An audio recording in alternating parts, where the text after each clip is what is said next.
This is Arcadon, coming at you with my final video of the year 2020, and I'm ending it by talking about my favorite video game of the last decade. This video was supposed to be a countdown of my 10 favorite video games of last decade, but there are a handful of reasons why I'm only covering my favorite. First of all, there would be a lot of work for me to cover all the 10 video games, which would probably amount to a 25-minute long video with lots of editing. Secondly, I really don't want to post that video next year, since not only were these decade countdowns supposed to be released within 2020, but I'd also rather focus on other videos next year. Third, I really want to have published 20 videos within 2020, because that would be both impressive and poetic. Fourth, I've only captured footage for my number 1, and I don't want to keep that space-wasting footage for too long. Lastly, most of the games on my list are ones I've talked about before, so I just repeat myself a bunch. It is true that I've talked extensively about my number 1 as well, probably more so than the rest, but I have a lot to say about it that I haven't before.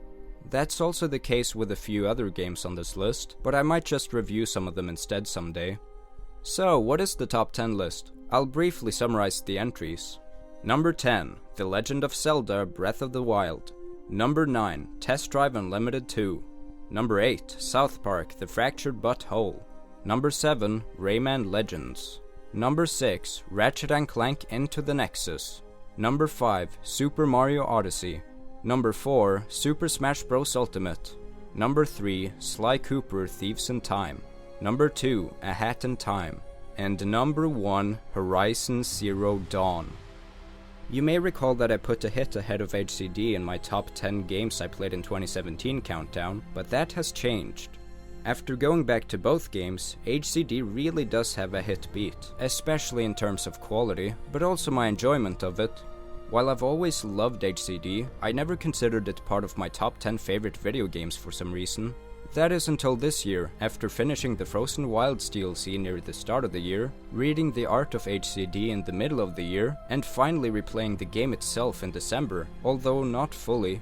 Still, I got far in, and relived some of my favorite moments in gaming. In the story, I got as far as entering and exiting Allmother, revealing Aloy's true identity. In general, I ended by taking down Red Maw, completing the Hunter's Lodge missions, which was a very fitting stopping point since I read the comics afterwards that focused on Talana. The Frozen Wilds was super frustrating, since my difficulty setting was locked at ultra hard, but I still stood through it all, dealing with the insanely tough machines and the dreaded bandit camp that had countless annoying human enemies. I even got all the medals for those near impossible hunting grounds and got all the DLC trophies. Despite how frustrating it was, I still loved playing through the DLC, which added some fascinating extensions to the game's incredible lore and world building, and made some much needed improvements to facial animations. I once again realized the game's greatness, especially after diving deeper into the mechanics and strategies to defeat machines, making the combat so much more rewarding, even though I already loved it before. Reading the art book made me appreciate how deeply thought out the world building is, and it's not like that book is required to make the game good, as a lot of that information is in the game itself. It's just that I never read much of those collectible lore bits until recently. It is true that some information is only available in the book, like how the developers Guerrilla Games picked fitting terrains for each tribe, but that doesn't take away from anything, and just goes to show that the developers had a keen attention to detail. While the comics aren't necessary to read either, they also give some interesting insight into the world of Horizon, and even give sneak peeks to the sequel Horizon 2 Forbidden West. Finally, actually replaying the game, and on hard mode instead of ultra hard this time around, made me love it even more than I ever have before. I mean, I'll still admit that the first 10 hours aren't the best, but they're still a solid 8 out of 10. After that, however, the game straight up becomes 10 out of 10, and by the end perhaps the best game I've played. That's a very bold statement to make, and I might be biased, but I don't care, because I genuinely believe this game is an absolute masterpiece, and I shall now explain why. To begin with, the game looks great, with a beautiful and varied world and an atmospheric soundtrack that I like to listen to outside the game, despite being more in the background than those bombastic tracks you'd find in the PS2 Ratchet & Clank games. It's easy to identify the territory of each tribe, and the way machines are incorporated into the world is seamless, making it all believable. Speaking of the machines, they're true technical marvels that are as lifelike as the animals they represent, but make for way more complex combat than if they actually were biological. Those machines make the gameplay incredible, with the player having to figure out how to beat each individual machine that all respond differently. Targeting the right parts with the right weapons is an intricate challenge, yet one that can be understood and mastered, which feels incredibly satisfying. Even if you have mastered the art of machine hunting, there are still numerous ways to approach a machine, making for continually fresh enemy encounters. So the gameplay of HCD is more than your typical third-person shooter, as it actually has lots of thought put into the mechanics and enemies. Most machines feel like bosses, and amazing ones at that, especially the more complex ones, like the Thunderjaws, Stormbirds, and Rockbreakers. The gameplay is super impressive, so it's impressive how even more darn impressive the writing is.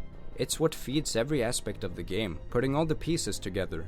The very concept of tribesmen hunting machines has fascinated me all the way since 2015 when HCD first got announced, and I haven't been anywhere near that captivated by a new IP ever since. To be honest, I don't think I thought back then that the writing had to properly justify this concept, but the fact that the concept was delivered on, and better than anyone could have imagined, is mind-blowing. The story has numerous high points that I won't recap, but I'll talk about one moment that especially stood out to me. The cutscene where Elizabeth Sobek unveils what Zero Dawn really is might just be the best cutscene I've seen in a video game. The way it puts everything into perspective is tremendous, making me appreciate nearly every facet of the game even more. It's the most satisfying payoff to a mystery alongside the basement in Attack on Titan, which is no easy task, and I'm pretty sure I got teary-eyed rewatching it. Later story events are also pretty damn fascinating, and the ending is one of my favorites in gaming, being incredibly bittersweet, accompanied by an excellent composition. All the lore is also super interesting, both old and new. It's fascinating learning about the history and religion of every tribe that are all so well defined. I especially loved reading about the Karja, what with their fascinating views on the sun and their long history of Sun Kings. The Nora also have interesting mindsets, believing that women should rule over men, because they're the ones who give birth to new humans, even though you do need a man in order to accomplish that. It makes sense then that the tribe would shun Aloy for being motherless, as messed up as that is. The lore of the old ones is also super fascinating, probably more so, but both combined makes the lore some of the most enthralling ever. Of course, no game is without flaws, and HCD does have some noticeable ones. Could side missions be more varied? Yep. Is some of the dialogue awkward and forced? Indeed. Are human enemies repetitive, boring, and annoying to fight? Absolutely. Are the facial animations ugly? You bet. There are several things that could improve, but the things that are excellent are just that, excellent, and despite all the flaws this game might have, nearly everything about it appeals to me.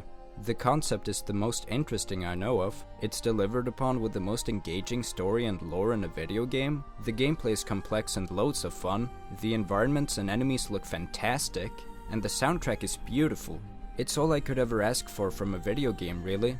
It's in stark contrast to one of Guerrilla Games' other games, Killzone 2, which I can't quite say is a bad game, but I just didn't enjoy what I played of it.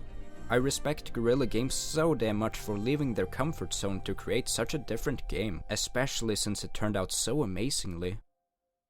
Judging by my list, and most of my lists really, I mostly prefer cartoony games, so it's impressive how Horizon Zero Dawn is number 1. Test Drive Unlimited 2 is realistic looking too, but it's not exactly cinematic, and while I really like the likes of Infamous, Uncharted, God of War, and Spider-Man, they don't grab me anywhere near as much as HCD does. When I look back on my review of this game, I cringe at the fact that I used to prefer Test Drive Unlimited 1 and 2 and The Crew over it. When it came to a list of my favorite game per series, I had for some reason kept HCD at number 6 for the longest time, behind my favorite Ratchet & Clank game, A Hat in Time, my favorite Sly Cooper game, my favorite Rayman game, and my favorite Super Smash Bros. Game.